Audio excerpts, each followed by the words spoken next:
di dalamnya ada kebenaran, ada petunjuk, ya, ada kemukjizatan yang luar biasa Bapak Ibu, sehingga seandainya pun tadi gunung-gunung bergetar, tanah terbelah, orang mati bisa hidup, yang sakit sembuh, yang sesat diberikan petunjuk, itu semuanya Al-Quran. Semuanya Al-Quran. Sayang Bapak Ibu, manusia tadi membangkang dan ingkar. Hal itu sudah menjadi keputusan Allah. Walillahil amru jami'an. Sebab petunjuk Allah kok diingkari, maka musibah yang diberikan akibat olah mereka sendiri, dan Allah tidak akan mengingkari janjinya. Allahu a'lam bishawab. Demikian kajian kita Bapak Ibu, mudah-mudahan ada manfaatnya. Silahkan yang mau menanggapi, yang mau bertanya.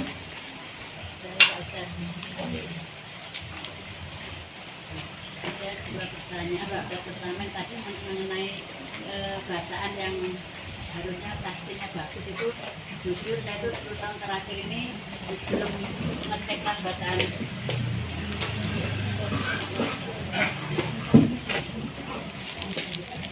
Monggo Bu. Jadi Pak Ustadz, ada dua pertanyaan, satu untuk saya pribadi, satu untuk titipan tentang bacaan yang tahsin yang harus benar tadi itu. Jujur 10 tahun terakhir ini dengan waktu saya rasanya kok habis untuk ngurusi anak-anak. Saya tinggal bersama 40 santri putri dan ustadzah yang luar biasa semuanya, karakternya menguras kesabaran, dan satu anak asuh yang sudah lahir itu benar-benar menguji kesabaran dan ikhlasan saya. 10 tahun terakhir ini saya tidak pernah ngecek bacaan Al-Quran saya Pak Ustadz, tapi saya usahakan untuk ikut odos, sehingga itu harus ngaji, harus tilawah. Jadi bagaimana untuk, apakah harus mulai, karena kan sebenarnya gratis Pak Ustadz, jadi otak saya tuh rasanya itu nggak pernah berhenti kerja gitu Pak Ustadz. Ini pertanyaan yang pertama itu masalah bacaan saya, atau mungkin saya harus mengulangi lagi untuk dulu pernah mandi 1 tahun dari sini juga, datang ke rumah tapi sudah lama nggak ngaji lagi. Banyak ustazah di panti tapi di pondok, tapi rasanya waktu saya habis tidak Pak untuk mikir ini gitu.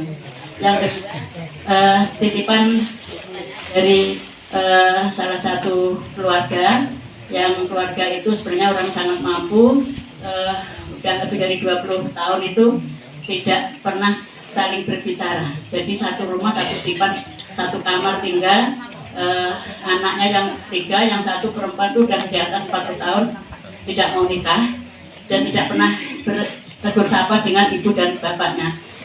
Ibunya tuh ngasih salam pun tidak pernah dijawab. Nggak tahu apa anaknya itu sholat atau tidak, ibunya nggak bisa ngecek karena ibunya udah bermasalah kaki, anaknya tinggalnya di lantai atas.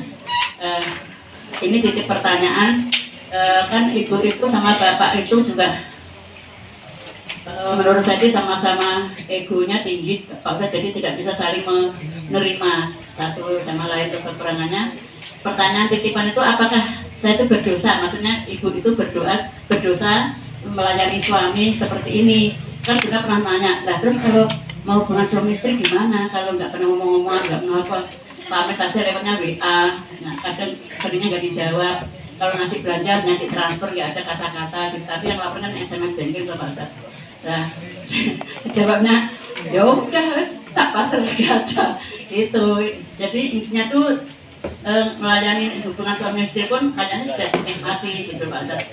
Jadi sekedar untuk menggugurkan kewajiban. Pertanyaannya, apakah saya atau ibu itu tuh berdosa saya melayani suami seperti itu? Suami nggak pernah sholat tahajud, kan setiap tahajud kan sendirian, suami itu tidur, sholatnya tuh jarang di masjid, sering telat subuh itu nanti dibangunkan. Kalau istrinya ngaji tilawah itu di kamar, itu suaminya tuh nonton TV, film-film action kayak gitu. Intinya seperti itu Pak. Apakah macam ibu itu berdosa melayani suami seperti ini gitu? Matur nuwun. Assalamualaikum. Yang pertama Ibu, semoga Allah mudahkan urusan dengan ini. Jadi memang nggak mudah mengasuh anak-anak yatim, apalagi ini jadi saya gratis Pak. Luar biasa Pak Ustaz. Jadi pahala panjenengan, semoga Allah mudahkan. Semoga Allah mudahkan. dengan kekuatan lahir batin Ibu. Qurannya itu, Quran itu Masya Allah, Allah Maha Pengasih Penyayang. Kayak apapun bacaan kita, sudah ada porsinya masing-masing. Yang bacanya mahir kayak sekelas malaikat, yang bacanya masih terpatah-patah, dua pahala yang dapatkan. Yang penting ada itikat, ada niat yang kuat untuk memperbaiki bacaan. Itu Ibu, semoga Allah memudahkan. Yang kedua, nitip juga jawaban Ibu. Tadi dengan nitip, saya nitip jawaban. Yang pertama kepada keluarga ya tadi yang ceritakan ini, semoga ketakwaannya ditingkatkan pada Allah Subhanahu Wa Taala. Semoga ketakwaannya dipertakwa kepada Allah dengan sebenar-benarnya takwa, dengan sebenar-benarnya takwa. Dalam konteks rumah tangga, bapak itu ada hak dan kewajiban. Ya. Suami punya kewajiban dan ada haknya. Sebaliknya ada hak ya. Seorang istri dan kewajiban, ada haknya istri dan ada kewajiban istri. Takwa itu adalah bagaimana seorang suami istri memenuhi semua kewajiban sesuai dengan standar. Apa itu? Aturan agama. Tidak boleh mendiamkan lebih dari 3 hari. Segera bertaubat. 20 tahun. Ya, segera bertaubat. Ya, segera bertaubat. Suaminya tetap nggak mau jawab dikasih. Ya, sudah. Kewajiban ibu kita menyampaikan. Okay? Bapak bertakwalah kepada Allah dengan sebenarnya takwa. Penuhi kewajiban-kewajibannya, terima haknya, baik suami dan istri. Tidak boleh berdiam-diaman lebih dari 3 hari, apalagi 20 tahun. Segera bertaubat, semoga Allah meringankan. Semoga Allah membukakan hatinya.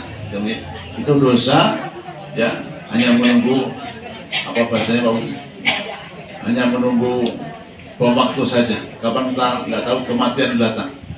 Jangan sampai nanti Bapak Ibu, umurnya sudah 71 tahun. Innalillah Bapak Ibu ya.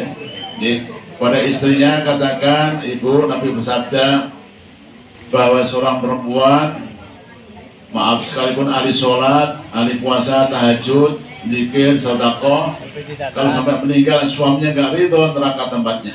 Saya nggak berani Pak ngomong sama suami. Sampaikan Ibu, ya. Sampaikan aja. Saya nitip jawaban tadi. Saya nitip pertanyaan ya. Pada suami, ku amsaku ahli nar, jaga dirimu, istrimu dari api neraka. Kalau Anda nggak menjaga, Anda api, Anda berdosa. Allah dari. Itu nggak Ibu? Allah walam harus menyampaikan Pak ke suami. Pasti suami itu harus sampaikan. Jadi maturnuwun Pak, nanti tak nekat. Monggo Bapak, ada yang mau disampaikan juga? Nekat menyampaikan. Kita berkewajiban menyampaikan saja. Ya, mudah-mudahan Allah mudahkan untuk diterima.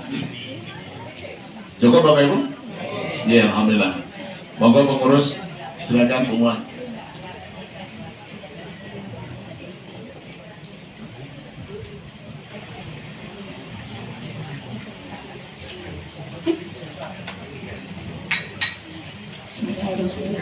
Assalamualaikum warahmatullahi wabarakatuh.